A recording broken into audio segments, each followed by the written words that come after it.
Hey everyone, welcome back to the channel. Today we're going to talk about something that's going to change how you see your childhood forever. We're talking about the Smurfs, those little blue creatures you watched on Saturday mornings, the ones that seemed so innocent and fun. But here's the thing, when you actually look at how Smurf Village works, it starts to look less like a happy cartoon and more like a textbook cult. I'm not joking. I'm going to break this down piece by piece.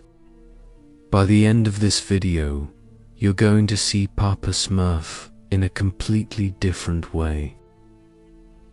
Before we get into it, drop a comment below telling me where you're watching from and what time it is there. I love seeing how far this community reaches. Whether you're watching at 3 AM because you can't sleep or it's your lunch break, let me know. I read every single comment. Also, if you're new here, hit that subscribe button. We do deep dives like this all the time. Alright, let's talk about why the Smurfs might be the most disturbing thing you watched as a kid.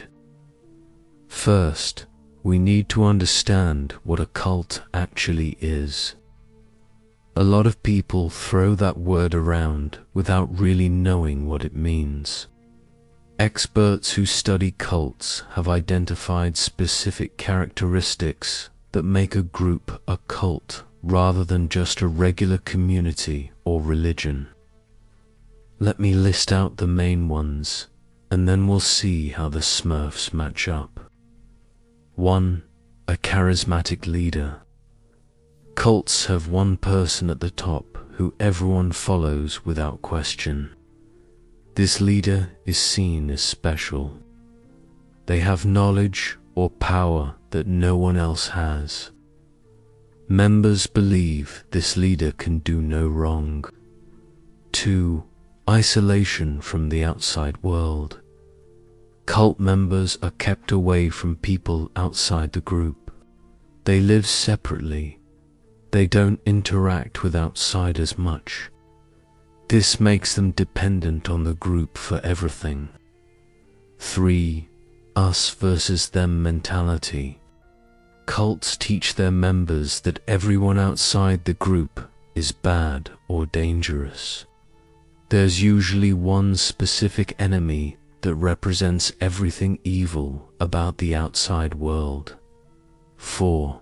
Strict rules and conformity. Everyone in a cult has to follow the same rules. They often dress the same.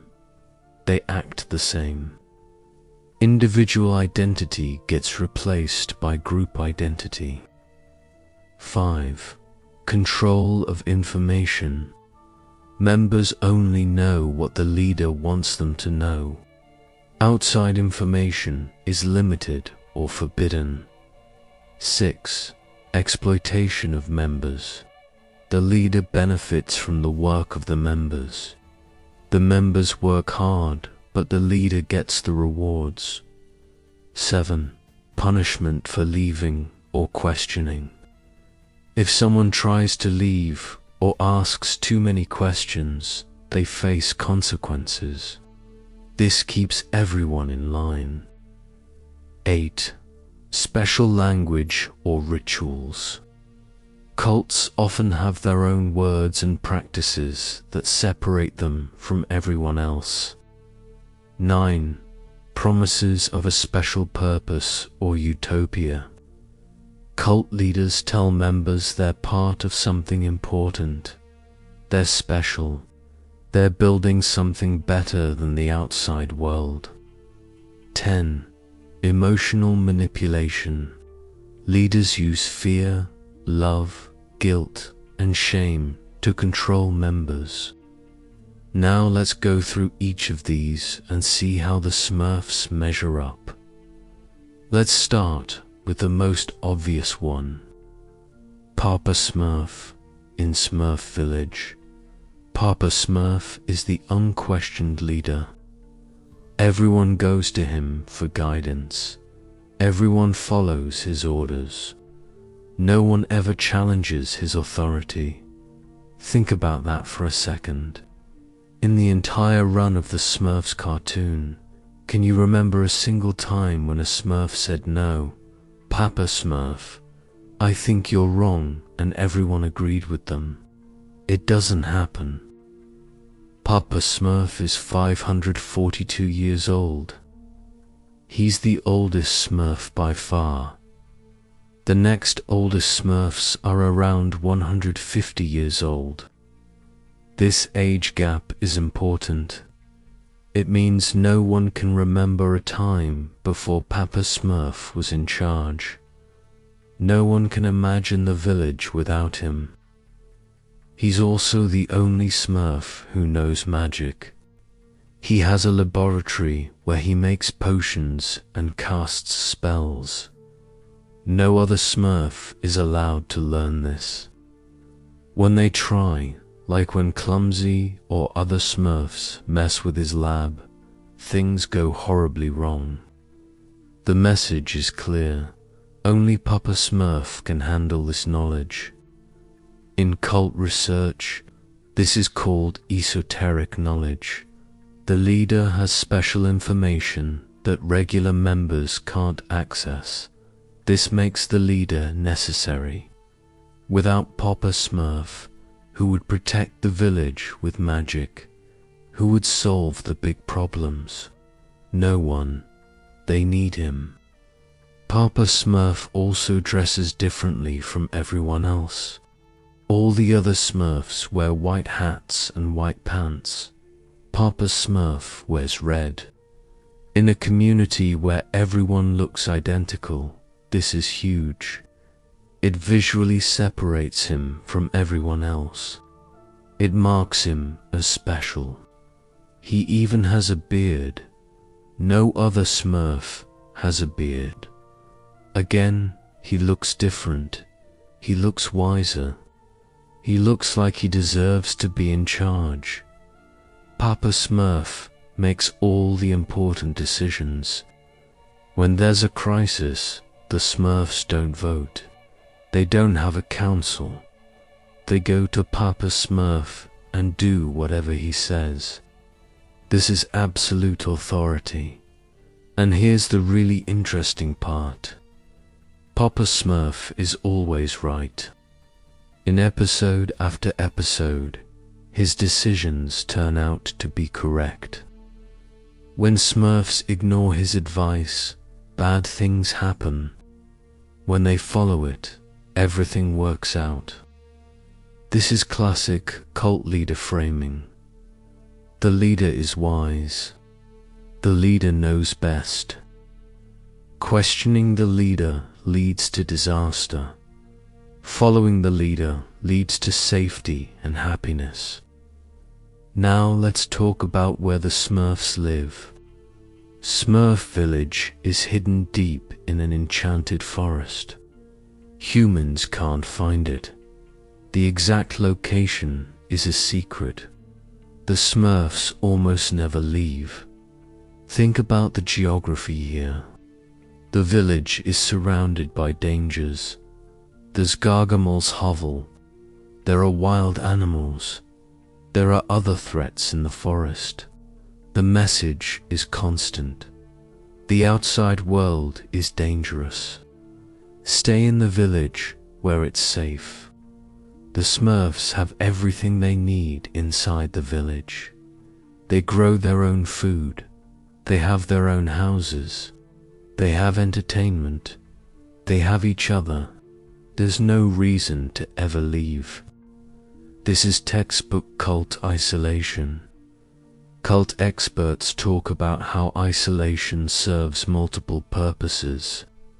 First, it makes members dependent on the group. The Smurfs can't survive outside the village. They need the village for food, shelter, and protection. Second, isolation limits information. The Smurfs don't know what's happening in the wider world.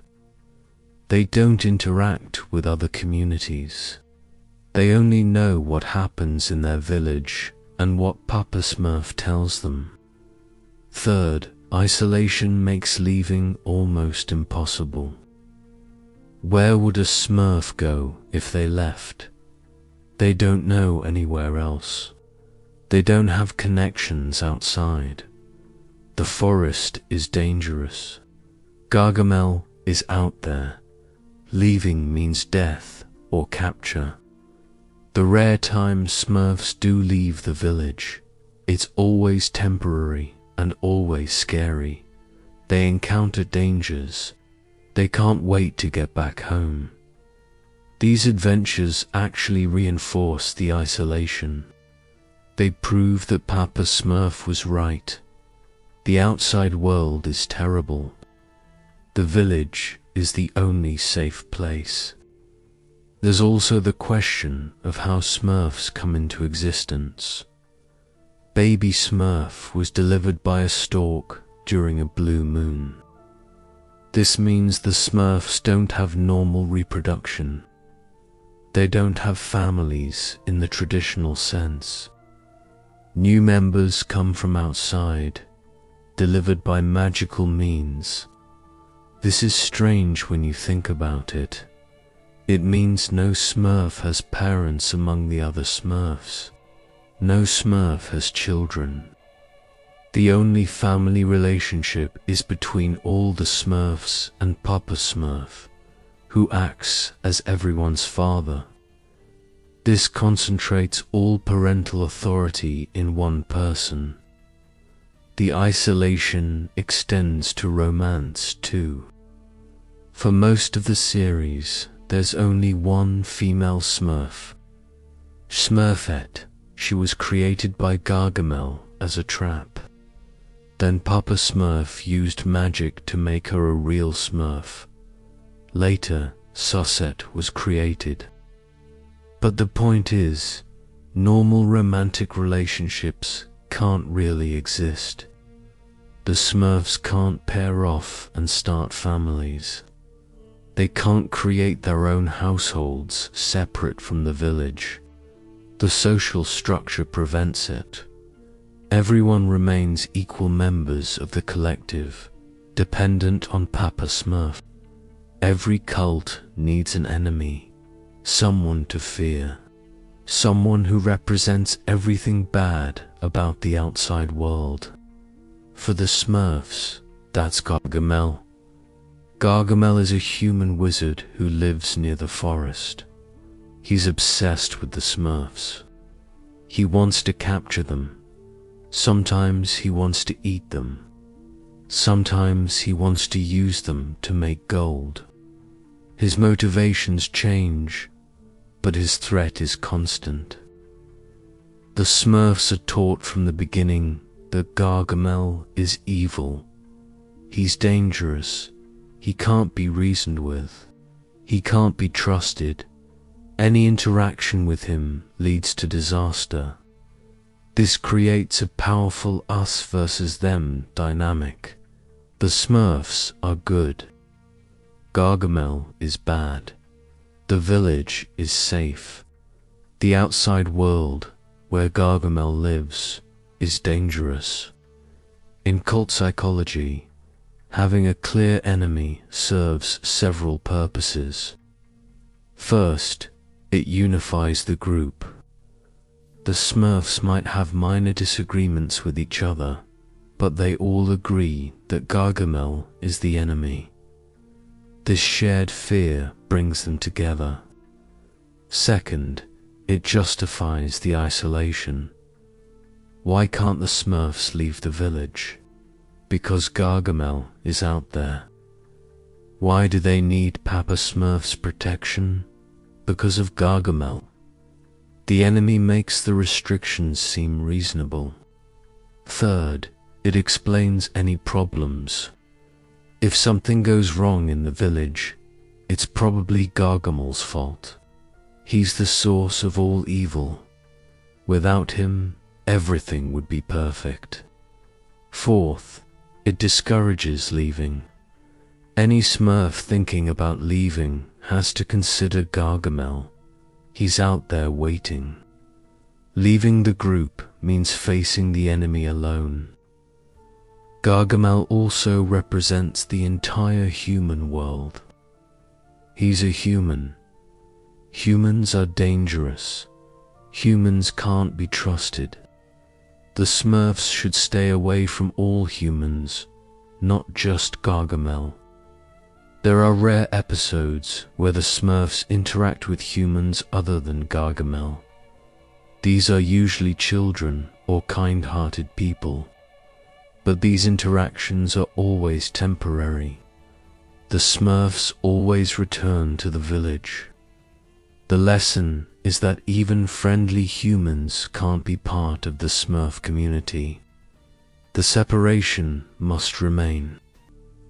Gargamel's cat Azrael adds another layer to this. Even the animals associated with the enemy are dangerous. You can't pet the cat.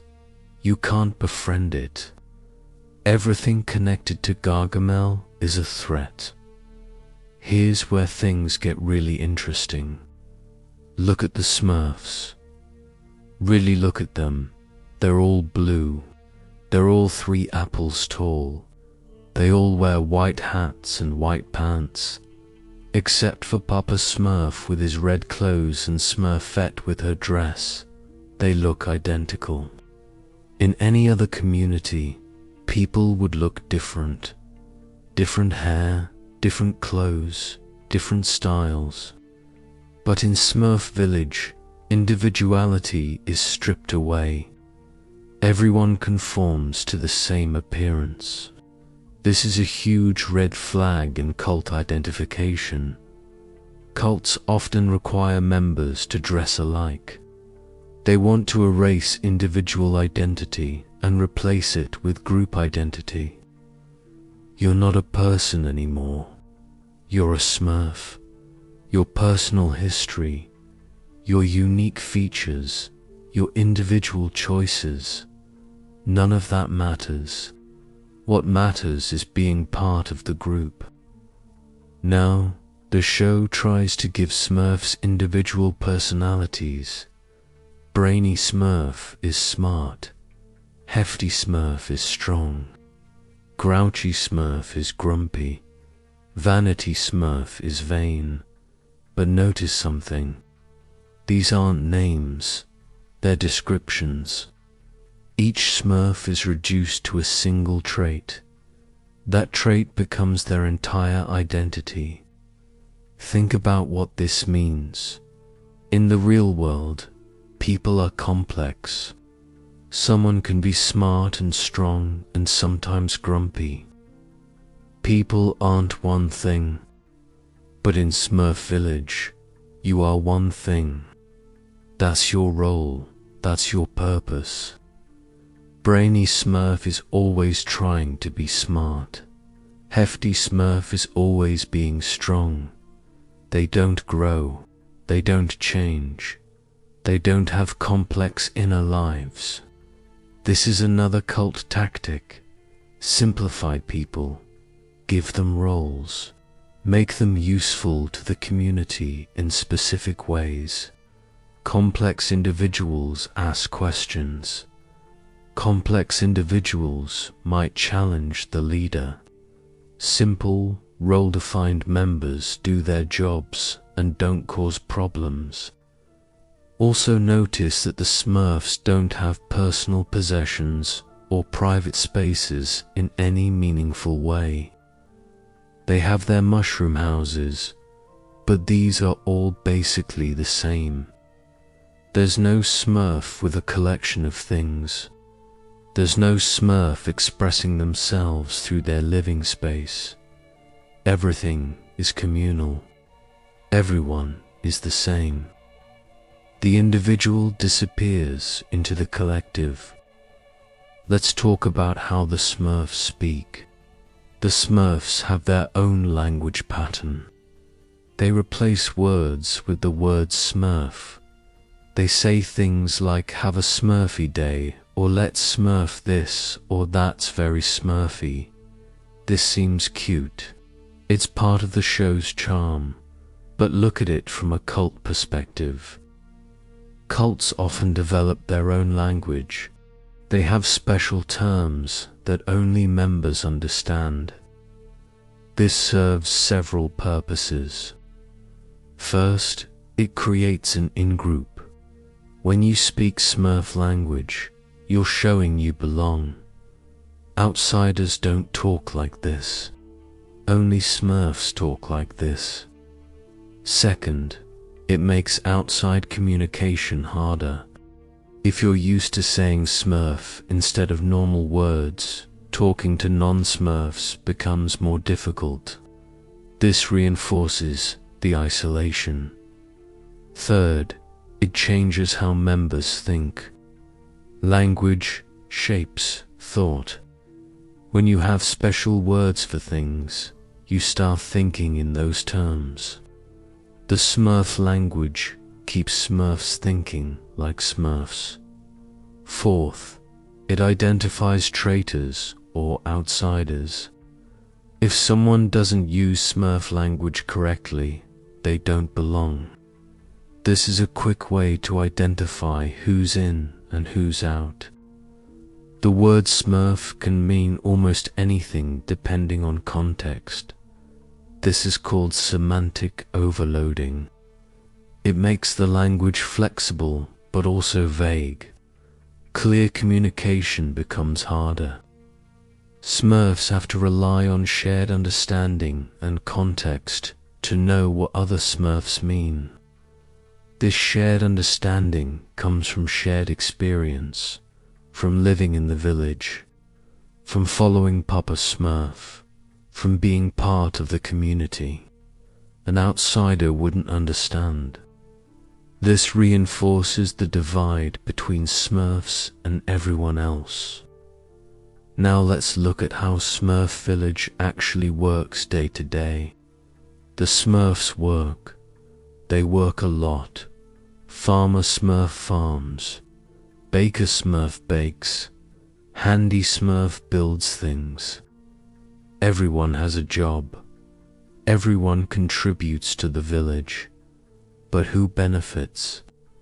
There's no currency in Smurf Village. There's no personal wealth. Everything is shared. Everything goes to the community. On the surface, this seems nice. It seems like utopian socialism. Everyone shares. No one is poor. But look closer. The Smurfs work hard. They produce food, goods, and services. All of this goes into a collective pool. They get back what they need to survive. There's no accumulation. There's no advancement. There's no reward for working harder. The one Smurf who seems to benefit more than others is Papa Smurf. He has his laboratory. He has his private space. He has resources for his magic. While everyone else lives in simple mushroom houses, Papa Smurf has a more elaborate setup. Who decides who gets what? Papa Smurf. Who distributes resources? Papa Smurf. Who makes decisions about the village economy? Papa Smurf. This is the classic cult labor exploitation pattern. Members work for the good of the community. The community is controlled by the leader. Therefore, members work for the leader. The leader gets the benefits of everyone's labor without doing the same work himself. Papa Smurf doesn't farm. He doesn't bake. He doesn't build houses. He does magic and gives orders. Yet he lives comfortably while everyone else works. Also, consider this. There's no upward mobility in Smurf Village. Baker Smurf will always be Baker Smurf. He can't decide to become a farmer. He can't start a business. He can't change his role. He's locked into his function forever. The Smurfs have no choice about their jobs. We never see a Smurf choose their profession. They just are what they are. Brainy Smurf didn't decide to be intelligent. He was made that way, or assigned that way. Either option is troubling. What happens if a Smurf wants to leave? This doesn't really happen in the show. No Smurf ever decides they want a different life. No Smurf ever questions whether village life is for them. This itself is suspicious. In any normal community, some people leave, some people want something different. The fact that no Smurf ever wants to leave suggests something is preventing them. Let's look at the practical barriers. First, there's nowhere to go. The Smurfs don't know of any other Smurf communities. They don't have connections outside the village. A Smurf who left would be completely alone. Second, the outside world is dangerous. Gargamel is out there. Wild animals are out there. A 3-peltal blue creature would be extremely vulnerable. Third, the Smurf doesn't have any skills for outside life. They know how to live in Smurf Village. They know their one assigned role. They don't know how to survive alone in the forest. Fourth, they'd lose everything: their home, their friends, their community, everything they know. Now, let's look at the psychological barriers. The Smurfs have been taught their whole lives that the village is good and the outside is bad. This belief is deep. It's part of who they are. Questioning it would mean questioning everything.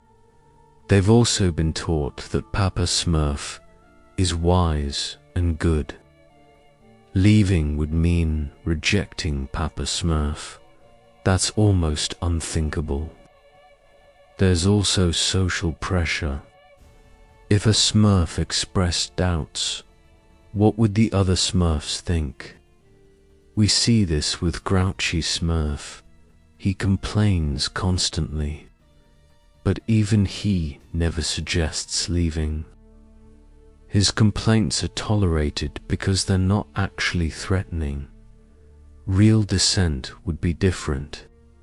The show did have some episodes where Smurfs temporarily leave or get separated from the village. These episodes always end the same way. The Smurf has a terrible time. They face danger. They miss the village. They come back grateful for what they had.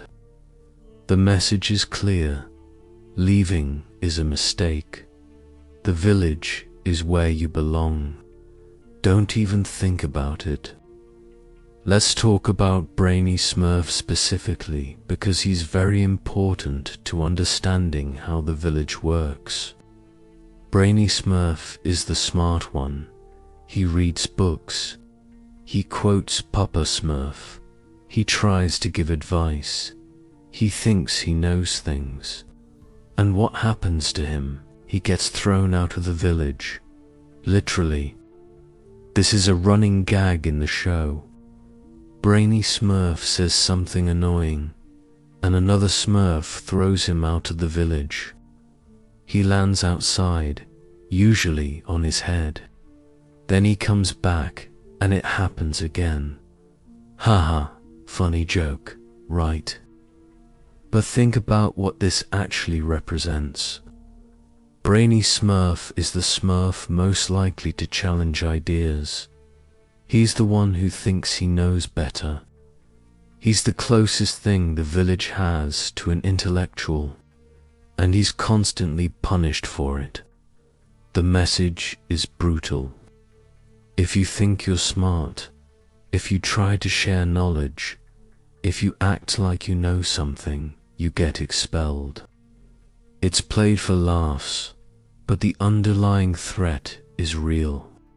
Note that Brainy Smurf never actually challenges Papa Smurf directly. He quotes Papa Smurf. He tries to be like Papa Smurf. His crime isn't disagreeing with the leader. His crime is trying to share knowledge at all. In a cult, knowledge is controlled. The leader is the source of truth. Anyone else trying to educate or inform the group is a threat. Brainy Smurf represents that threat, and he's constantly punished for it. Also notice that despite being thrown out of the village repeatedly, Brainy Smurf never leaves for good. He always comes back. He never learns. He never changes. This is also meaningful. Even the punished member doesn't leave. Even the most mistreated Smurf stays loyal. There is no exit. There is no alternative. Smurfette's origin story is one of the most disturbing things in the entire Smurf mythology. Smurfette was created by Gargamel. He made her in his lab. She was designed to infiltrate the village and destroy it from within. She was a weapon. Originally, Smurfette was ugly and had black hair. She was mean and caused problems. The Smurfs didn't trust her. Then Papa Smurf used magic to transform her. He made her blonde. He made her beautiful. He made her nice. He made her a real Smurf. Let's unpack this. First, the only way a female could join the Smurf community was through creation by a man. Either Gargamel created her as a weapon, or Papa Smurf transformed her into something acceptable. She has no independent origin. She exists because males made her. Second, Papa Smurf decided what kind of woman she should be. He chose her appearance. He chose her personality. He literally mind-controlled her into being the kind of female he wanted in his village. Third, the transformation from bad Smurfette to good Smurfette was presented as positive. Being ugly and independent-minded was bad. Being pretty and nice was good. The male leader decided this. The female accepted it. This is incredibly troubling from a feminist perspective, but it's also a perfect example of cult dynamics. In many cults, women have specific roles. They're supposed to be supportive. They're supposed to be pleasant. They're supposed to be what the male leadership wants them to be. Smurfette has no power in the village. She's not a leader. She doesn't make decisions. She exists to be liked and to occasionally need rescuing. She's also a point of conflict among the male Smurfs, who all compete for her attention. This serves the cult structure too. The males are distracted by competing for the one female. They're not focusing that energy on questioning leadership or changing the system. Every cult has an origin story, a creation myth, something that explains where the group came from and why they're special. The Smurfs have one too, and it's vague in ways that serve the cult structure. Smurfs were created by the cartoonist Peyo in 1958 in the fictional world, though their origins are mysterious. They've existed for hundreds of years. Papa Smurf is 542 years old, and he remembers when there were fewer Smurfs. New Smurfs arrive by stalk during a blue moon. They don't come from Smurf parents. They come from outside, delivered by magical means. This origin story does several things. First, it makes the Smurfs special. They're not born like regular creatures. They come from magic. They're chosen. Second, it removes family loyalty. Smurfs don't have parents or children among each other. The only parent figure is Papa Smurf. All loyalty goes to him. Third, it controls population growth. New Smurfs only arrive when the blue moon allows it. This isn't decided by the Smurfs themselves. It's external. The Smurfs can't choose to have more members. They can't choose to have fewer. They accept what comes. Fourth, it creates mystery. The Smurfs don't fully understand where they come from. They have to take it on faith. This puts Papa Smurf, with his ancient knowledge, in a position of authority on existential questions. In cults, controlling the origin narrative is crucial. If members don't know where they come from, they're dependent on the leader to tell them. If their existence is mysterious and special, they feel chosen. If normal family structures don't apply, all loyalty focuses on the group and its leader. One of the key features of cults is the promise of a perfect world. The group is special. The group is building something better. Members are part of something important. Smurf Village is presented as a utopia. Everyone is happy. Everyone has enough. There's no crime. There's no serious conflict. Life is good. The Smurfs are told, constantly, that their village is the best place to be. The outside world is dangerous and scary. The village is safe and perfect. This utopian promise keeps members loyal. Why would you leave paradise? Why would you risk losing everything for an uncertain outside world? But is Smurf Village actually a utopia? Let's look at what's missing. There's no freedom. Smurfs can't choose their roles. They can't choose to leave. They can't choose to live differently. There's no growth. Smurfs don't learn new things. They don't change. They're stuck in their assigned identities forever. There's no privacy. Everything is communal. Everyone knows everyone's business.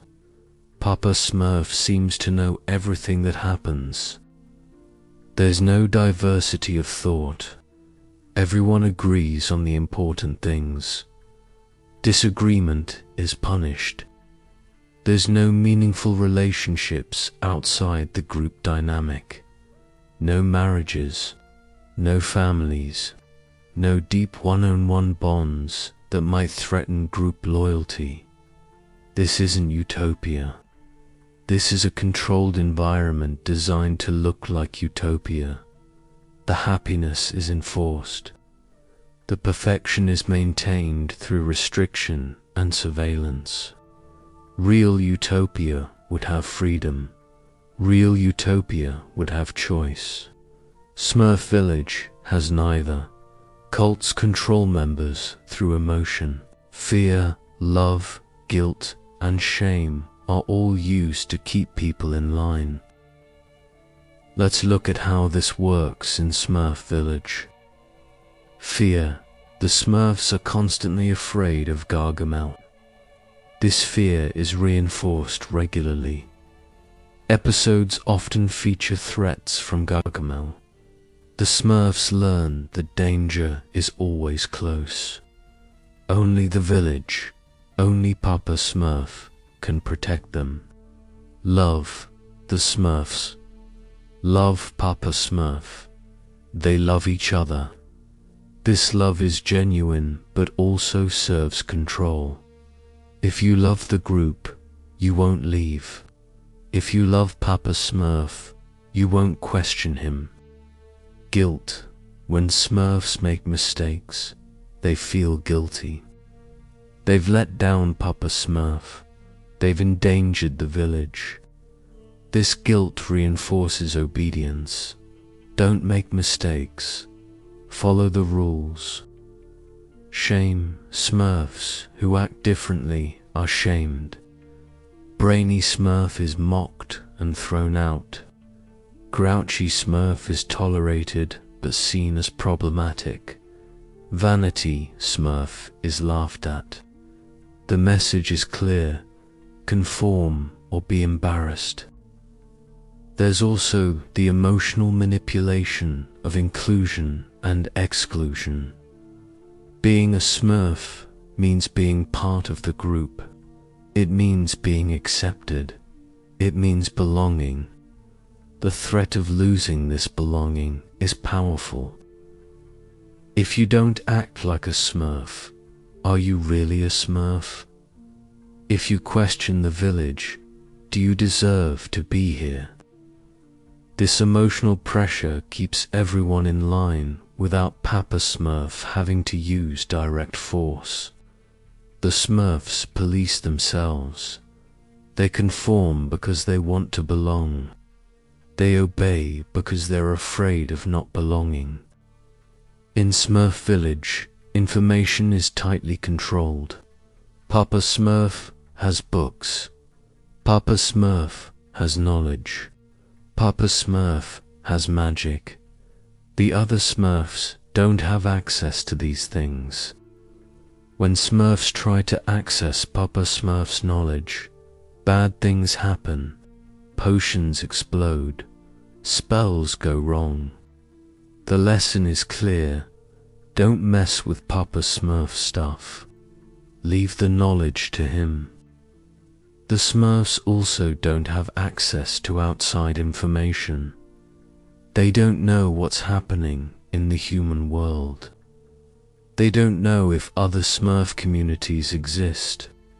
They only know what's inside their village and what Papa Smurf tells them. This information monopoly gives Papa Smurf enormous power. He defines reality for the entire village. If he says something is true, it's true. No one can check. No one can verify. They have to take his word for it. There's also no history in Smurf Village that the Smurfs themselves maintain. Papa Smurf is the only one old enough to remember the distant past. He's the living memory of the community. He decides what history means. Young Smurfs don't know anything except what they've experienced and what Papa Smurf tells them. They can't compare the present to the past. They can't see if things have changed. They have no perspective beyond the immediate. This is deliberate in cult structures. If members can't access information, they can't form independent judgments. If they can't verify claims, they have to trust the leader. Information control is thought control.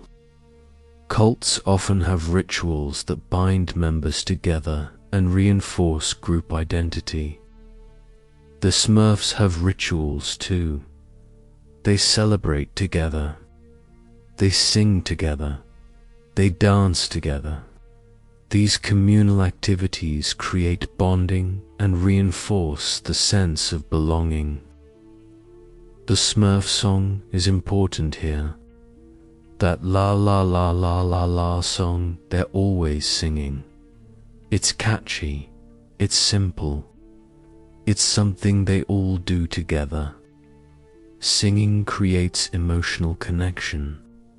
It synchronizes the group. It's literally everyone doing the same thing at the same time. This is a powerful bonding technique that cults use deliberately.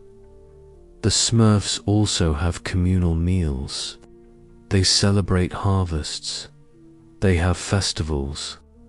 These events bring everyone together and reinforce the sense that the village is a unified whole.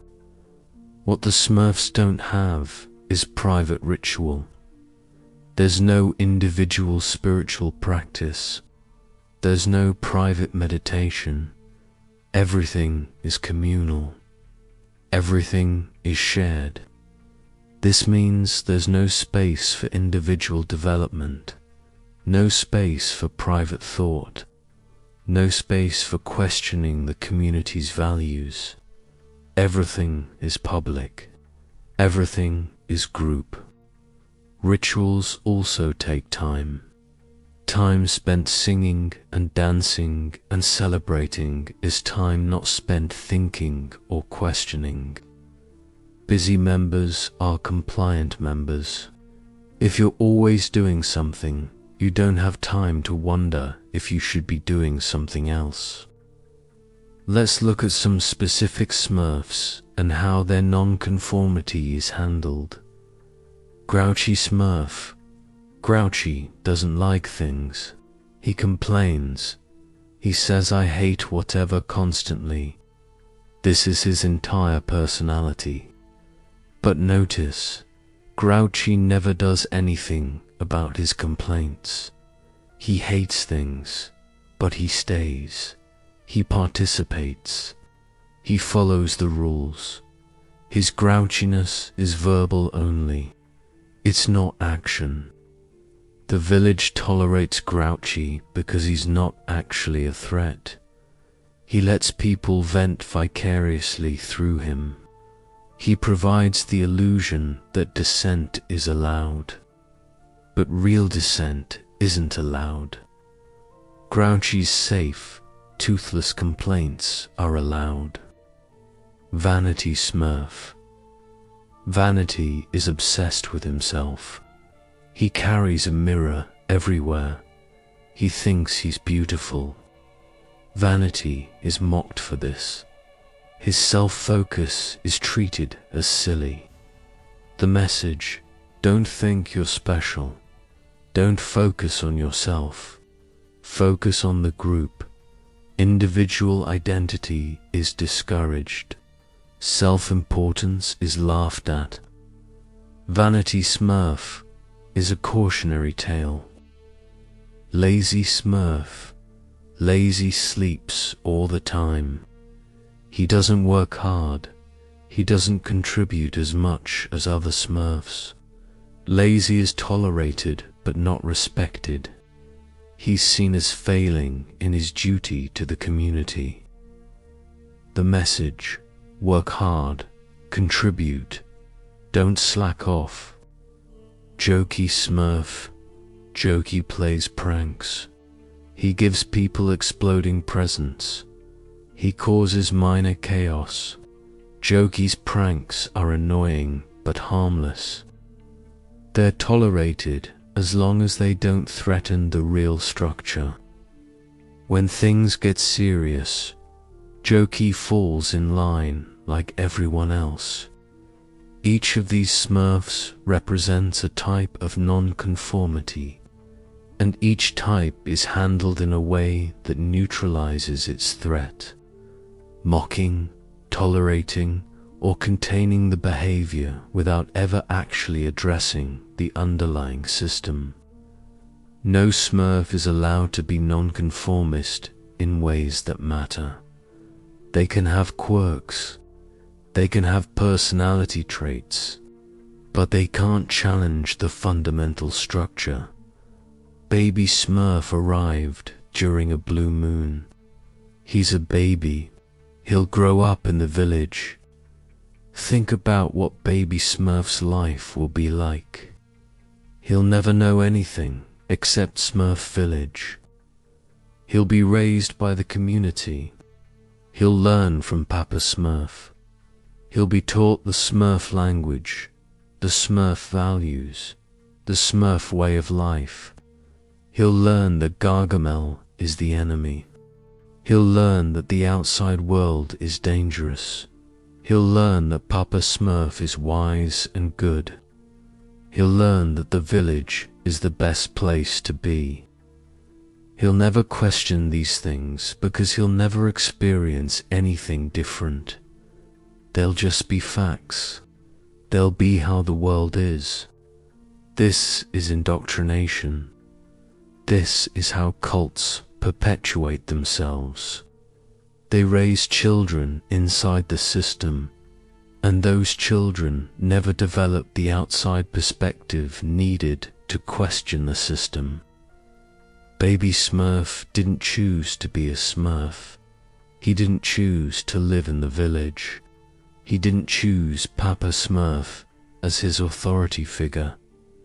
These things were chosen for him. When he grows up, he'll be a perfect cult member, loyal, obedient, unable to imagine any other way of life. This is the ultimate form of control. You don't have to convince people if you can raise them. You don't have to convert them if they're born into it. The system perpetuates itself automatically. Papa Smurf is a wizard. He can do magic. No one else can. This magical monopoly is crucial to understanding the power structure in Smurf Village. Magic solves problems. When there's a crisis, magic fixes it. When Gargamel attacks, magic protects the village. When things go wrong, magic makes them right. The Smurfs are dependent on magic for their survival. And magic means Papa Smurf. What if Papa Smurf wasn't there? What if he couldn't do magic? The village would be helpless. They'd have no defense against Gargamel. They'd have no way to solve magical problems. This dependency gives Papa Smurf leverage. He doesn't have to threaten the Smurfs. He doesn't have to force them to obey. They obey because they need him. Without him, they're lost. There's also the question of why only Papa Smurf knows magic. Is it because he's the only one capable, or is it because he's kept the knowledge to himself? In cult contexts, leaders often claim special abilities. They can communicate with God. They can see the future. They have powers ordinary members don't have. These claimed abilities serve the same function as Papa Smurf's magic. They make the leader indispensable. They justify the leader's special position. They keep members dependent. If other Smurfs could learn magic, they might not need Papa Smurf as much. They might develop their own power. They might challenge his authority. But magic stays with Papa Smurf.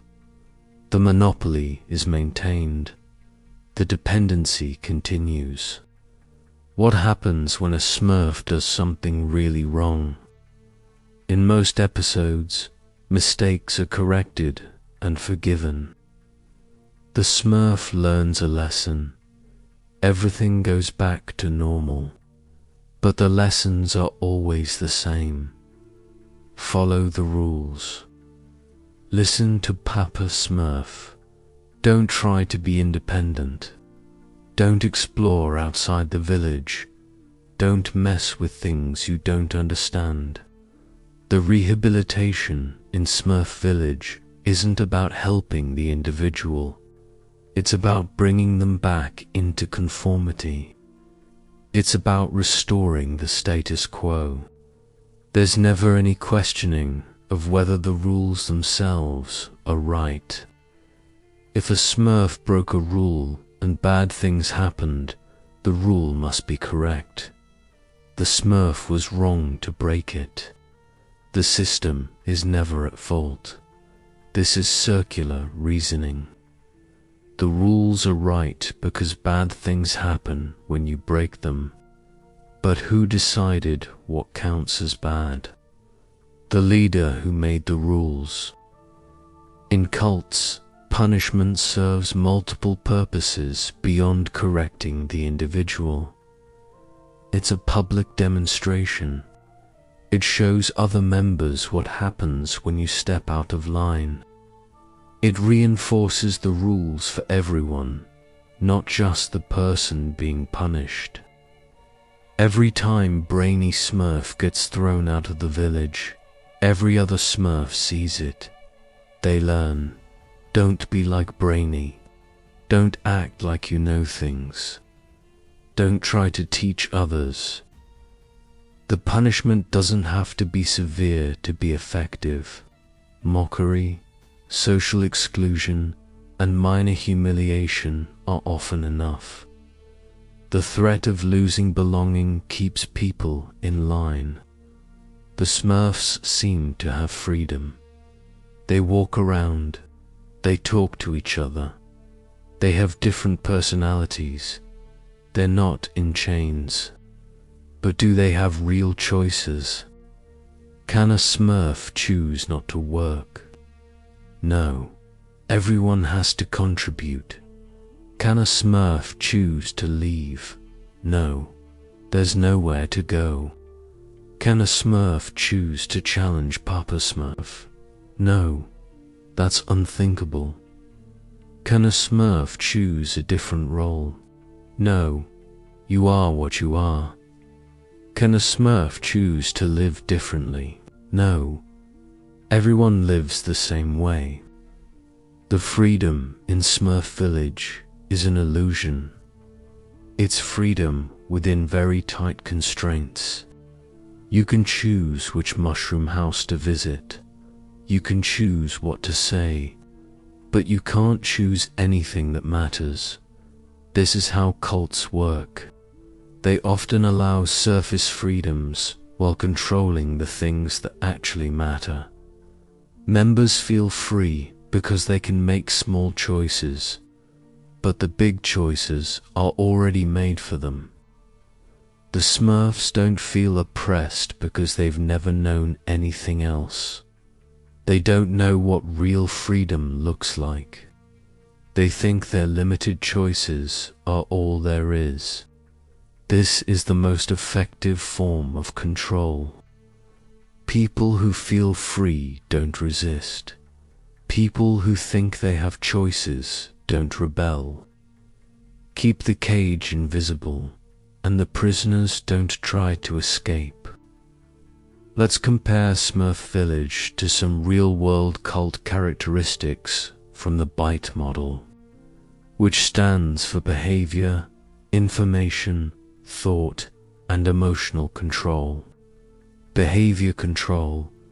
Cults regulate where members live, who they associate with, how much sleep they get, what they eat, and how they dress. Smurf Village. All Smurfs live in the village. They only associate with each other. They all dress alike. Their behavior is uniform. Match.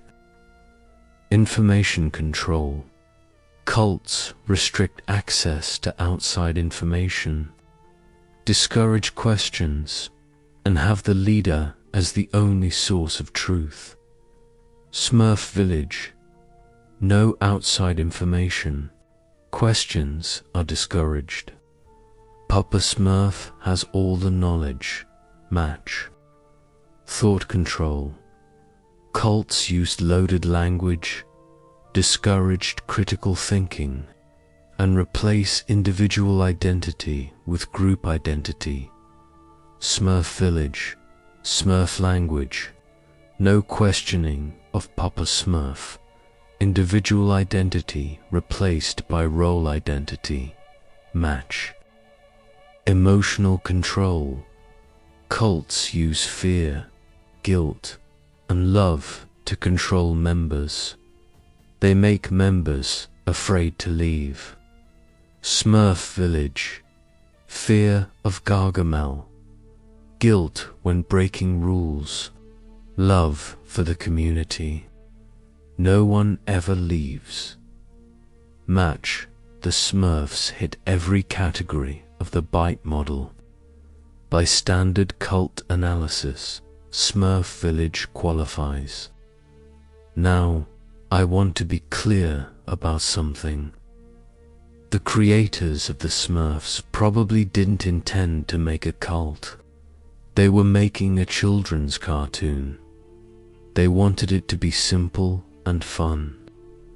But that's what makes this so interesting.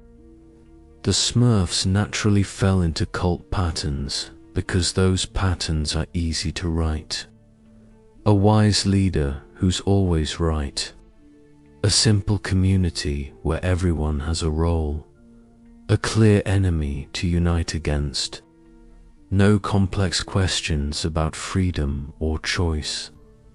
It's actually hard to write a children's show about a truly free society. Freedom is messy. It involves conflict. It involves wrong choices. It involves people failing. Cult structures are clean. They're orderly. They're easy to understand. Good guys here, bad guy there, wise leader in charge. Everyone happy. Children's media often has authoritarian or cult-like elements because those elements are simple, and we absorb them without thinking. We watch Papa Smurf and think, what a nice leader. We watch The Village and think, what a nice community. We don't question the lack of freedom because the characters don't question it either. This is how we're trained to accept authority without question. This is how we learn to value conformity over individuality. This is how we come to see strict hierarchies as natural. The Smurfs didn't make you join a cult, but they might have made you more comfortable with cult dynamics. They normalized absolute authority. They presented conformity as happiness. They showed isolation as safety. That's the real lesson here. The things we watch as children shape how we see the world. Even silly cartoons about blue creatures can carry powerful messages about power, freedom, and control. Now, to be fair, there's another way to read the Smurfs. You could argue that the Smurfs represent a positive vision of community. They share, they help each other. They don't have the problems of modern capitalism. No poverty, no crime, no loneliness. You could argue that Papa Smurf is a benevolent leader. He uses his power to protect, not to exploit. He genuinely cares about his Smurfs. He's not extracting wealth or demanding worship. You could argue that the lack of choice isn't oppression but simplicity. The Smurfs are happy. They don't want different lives. Why impose our values of individual freedom on creatures who thrive in community? These are valid points. The Smurfs isn't meant to be a horror story. It's meant to be pleasant. But here's the thing about cults. Members often think they're happy too. They think their leader is good. They think their community is special. From the inside, it all makes sense. The question isn't whether the Smurfs feel happy. The question is whether their happiness is based on real freedom and real choice. And the answer, when you look closely, is no. Their happiness is based on ignorance and control. They're happy because they don't know anything else. They're content because they've been shaped to be content. Is that real happiness? Or is it something else? So are the Smurfs a cult. By every standard definition, yes, Smurf Village has a charismatic leader with special powers. It has isolation from the outside world. It has a clear enemy. It has conformity of appearance and thought. It has information control. It has labor exploitation. It has impossible exit. It has special language. It has emotional manipulation. The Smurfs aren't just a cult. They're a nearly perfect example of how cults work. Does this ruin your childhood? Maybe a little. It's hard to watch the Smurfs the same way after you see the patterns. But it's also useful. It helps us recognize cult dynamics in real life. When we see a group with a wise leader who can't be questioned, we should ask questions. When we see a community that isolates members from the outside world, we should be concerned. When we see conformity presented as happiness, we should wonder whose interests that serves.